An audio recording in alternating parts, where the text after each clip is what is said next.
আসসালামু আলাইকুম। আশা করছি সবাই ভালো আছেন। আজকে আমরা দেখব মাইক্রোসফট উইন্ডোজ 10 এবং উইন্ডোজ 11 ব্যবহারের 4টি অসাধারণ টিপস। তো চলুন কথা না বাড়িয়ে আমরা শুরু করি। নাম্বার 1, আমরা আজকে প্রথমেই দেখব ভার্চুয়াল ডেস্কটপ। উইন্ডোজ 10 বা উইন্ডোজ 11 এ ভার্চুয়াল ডেস্কটপ খুবই প্রয়োজনীয় একটি ফাংশন। আমরা অনেক সময় ডেস্কটপে অনেকগুলো কাজ একসাথে করতে থাকি বা অনেকগুলো উইন্ডো একসাথে ওপেন করি।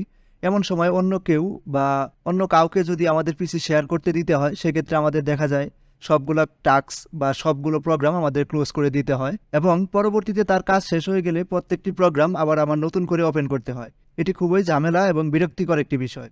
এই ঝামেলাটি আমরা ভার্চুয়াল ডেস্কটপের মাধ্যমে খুব সহজেই মিটিয়ে ফেলতে পারি। ভার্চুয়াল ডেস্কটপ ওপেন করার জন্য আমাদের কিবোর্ড থেকে প্রেস করতে হবে উইন্ডোজ এবং ট্যাব কি। উইন্ডোজ এবং ট্যাব কি প্রেস করার সাথে সাথেই আমাদের সামনে এরকম একটি উইন্ডো আসবে। এখান থেকে আমরা ক্লিক করব নিউ ডেস্কটপ। নিউ ডেস্কটপে ক্লিক করার পর দেখুন আমার একটি নিউ ডেস্কটপ তৈরি হয়ে গেছে। এখন যদি আমি এটিতে ক্লিক করি, তাহলে আমার সামনে নতুন একটি ডেস্কটপ আসবে। এই নতুন ডেস্কটপে আমার পূর্বের ওপেনকৃত কোনো প্রোগ্রাম কিন্তু দেখা যাচ্ছে না, তাই এই ডেস্কটপটি পূর্বের প্রোগ্রামগুলো ক্লোজ করা ছাড়াই যে কেউ ব্যবহার করতে পারবে। এখন আমি যদি আমার পূর্বের ডেস্কটপে ফিরে যেতে চাই, সেক্ষেত্রে আবারও আমি কিবোর্ড থেকে প্রেস করব উইন্ডোজ এবং ট্যাব বাটন। উইন্ডোজ এবং ট্যাব বাটনে প্রেস করার সাথে সাথেই এখানে আমার ডেস্কটপ অপশনগুলো চলে আসবে। আমি আবার আমার 1 নম্বর ডেস্কটপে যদি ফিরে যাই, তাহলে পূর্বের ওপেনকৃত আমি আমার সব প্রোগ্রামগুলো পাবো। এই কাজটি আমরা কিবোর্ড শর্টকাটের মাধ্যমে করতে পারি। এজন্য আমাদের কিবোর্ড থেকে প্রেস করতে হবে উইন্ডোজ কন্ট্রোল এবং ডি। আমি উইন্ডোজ কন্ট্রোল ডি যতবার প্রেস করব ততবার আমার সামনে নতুন ভার্চুয়াল ডেস্কটপ ওপেন হবে। এভাবে খুব সহজেই আমরা একাধিক ভার্চুয়াল ডেস্কটপ নিতে পারি। এখন যদি আমাদের ভার্চুয়াল ডেস্কটপ ক্লোজ করার প্রয়োজন হয়, সেক্ষেত্রে আমরা কিবোর্ড থেকে উইন্ডোজ এবং ট্যাবে যদি ক্লিক করি, তাহলে আমার কতগুলো ভার্চুয়াল ডেস্কটপ ওপেন আছে আমি এখান থেকে দেখতে পারবো।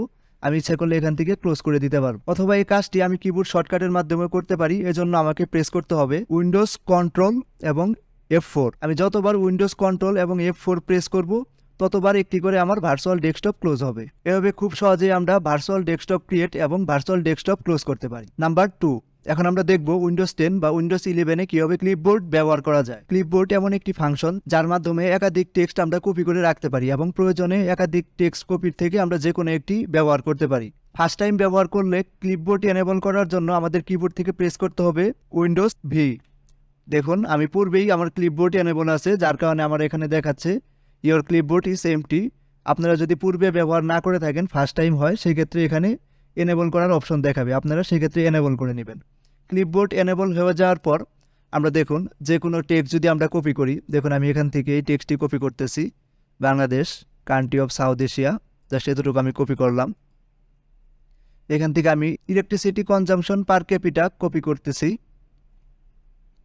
এবং এখান থেকে আমি Bangladesh is located in the delta of এই লেখাটিও কপি করে নিলাম। আমি এখান থেকে বাংলা একটি লেখাও কপি করে নিচ্ছি।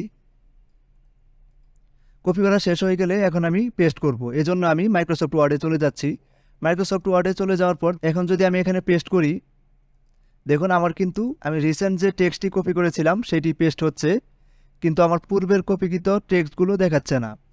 পূর্বের কপিকৃত টেক্সটগুলো দেখার জন্য বা পূর্বের কপিকৃত টেক্সটগুলো পেস্ট করার জন্য আমার কিবোর্ড থেকে প্রেস করতে হবে উইন্ডো এবং ভি। দেখুন উইন্ডোজ এবং ভি প্রেস করার সাথে সাথেই আমার পূর্বে যে কয়টি সেন্টেন্স আমি কপি করেছি প্রত্যেকটি দেখাচ্ছে। এখন আমি যেই সেন্টেন্সটি নিতে চাচ্ছি, জাস্ট ওই সেন্টেন্সের উপরে যদি আমি ক্লিক করি, তাহলে ওইটি পেস্ট হয়ে যাবে। এভাবে আমরা একসাথে একাধিক সেন্টেন্স কপি করে নিয়ে প্রয়োজন অনুযায়ী আমরা পেস্ট করতে পারি। দেখুন আমি আরেকটি দেখাচ্ছি। এখন যদি আমি আরেকটি পেস্ট করি উইন্ডো এবং ভি, দেখুন আমার আবার লিস্ট চলে আসছে। এখন আমি বাংলাদেশ ইজ লোকেটেড এই সেন্টেন্সটি এখানে আমি পেস্ট করে দিলাম। এভাবে অনেক জায়গা থেকে একাধিক সেন্টেন্স কপি করে প্রয়োজনে একাধিক কপিকৃত সেন্টেন্স আমরা যে কোনো জায়গায় পেস্ট করে ব্যবহার করতে পারি।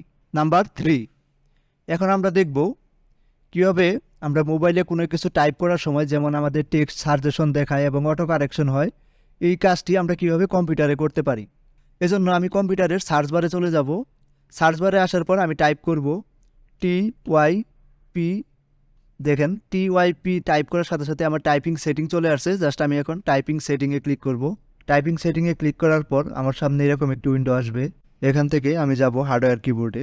হার্ডওয়্যার কিবোর্ড থেকে show text suggestion as I type এটি অন করে দিব। Autocorrect misplaced word I type এটাও আমি অন করে দেব।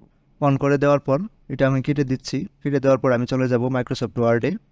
দেখুন মাইক্রোসফট ওয়ার্ডে এখন আমি যাই টাইপ করি না কেন, আমাকে মোবাইলের মতো অটো সাজেশন দেখাবে।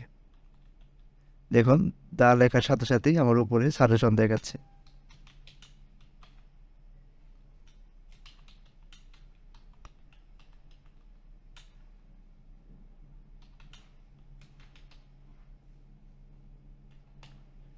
দেখুন আমাকে অটো সাজেশন উপরে দেখাচ্ছে।